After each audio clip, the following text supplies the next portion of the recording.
Hi, kiddos! How are you guys doing at home? I hope you are all well and healthy and you guys are reading. So, today, with the permission by Scholastic, I'm going to share this book with you A Pocket Full of Kisses.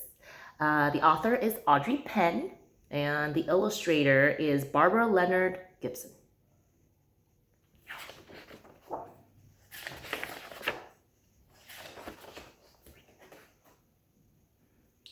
Chester Raccoon sat in the hollow of a tree, stomped and pouted. Please, can we give him back? He asked his mother.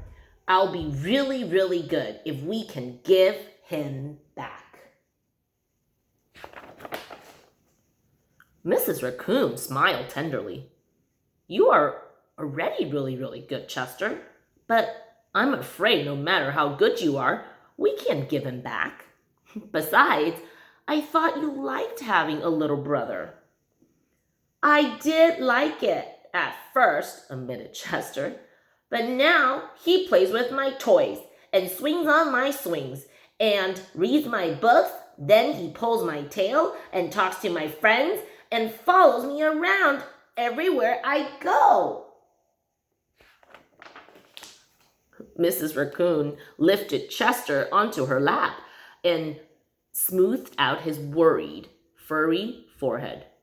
That's what little brothers do, she explained in a very motherly tone. It's no different than sharing the woods or sharing the stream or sharing the food we find. Ronnie wants to be just like you. Mrs. Raccoon placed Chester on the ground and smiled at him with the soft, loving eyes he knew so well. I think someone needs a kissing hand, she said in a voice that was warm and inviting. She took Chester's hand in her own and spread open his tiny fingers into a fan. Leaning over, she kissed him right in the middle of his palm. Chester felt the warmth of that kiss rush from his hand, up his arm, and into his heart. And when he pressed his hand to his cheek, he could hear his mother's words in his head. Mommy loves you, they said. Mommy loves you. Chester grinned so wide, the tip of his silky black mask crinkled upward. Even his cheek flushed in a primrose pink. He was the happiest raccoon in the forest. Then, in the blink of a moment, all the joy went out of the little raccoon. His pink cheeks paled, and a stream of tiny hot tears fell like spring rain down his sad little face. Even his silky black mask drooped as he watched his mother reach down, take Ronnie's hand in her own, open his tiny fingers into a fan, and kiss his brother right in the middle of his palm. That was my kissing hand, Chester gasps, in the saddest voice his mother had ever heard. Why did you give Ronnie my kissing hand? Don't you love me anymore? Oh, Chester, cried Mrs. Raccoon. Of course I love you. Then how come you gave the baby my kissing hand? Asked Chester. Mrs. Raccoon gathered Chester up in her arm and gave him a great, big, comforting hug. I would never give Ronnie your kissing hand, she assured him gently. That was his kissing hand. Now you each have one of your own. Chester wiped away his tears and settled in his mother's lap.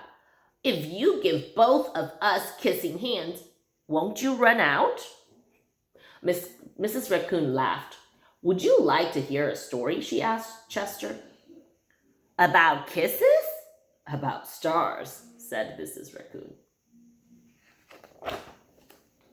Every night, just before the sun goes down, it reaches out with its rays and touches every star in the universe. One by one, the stars light up and shine down upon us. Even on nights we can't see the stars, they're up there sparkling away. No matter how many stars fill the sky, the sun will never run out of light, and its rays will never stop reaching out to them. That's the way it is with kissing hands. When somebody loves you, their kisses are like the sun rays, always there and always shining. No matter how many kissing hands I give you and Ronnie, I will never, ever run out. But you are right about one thing, Mrs. Raccoon told Chester. Ronnie's big brother widened his eyes and looked surprised. What's that? He asked his mother. You are the big brother, and that deserves something extra special.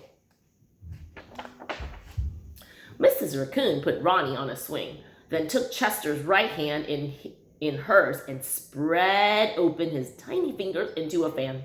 Leaning over, she kissed him right in the middle of his palm. That kiss is for your pocket, she told him. Take good care of it and keep it as a spare. You never know when a big brother might need a little extra care. Chester hugged his mother and romped away. I love you too, he seemed to say.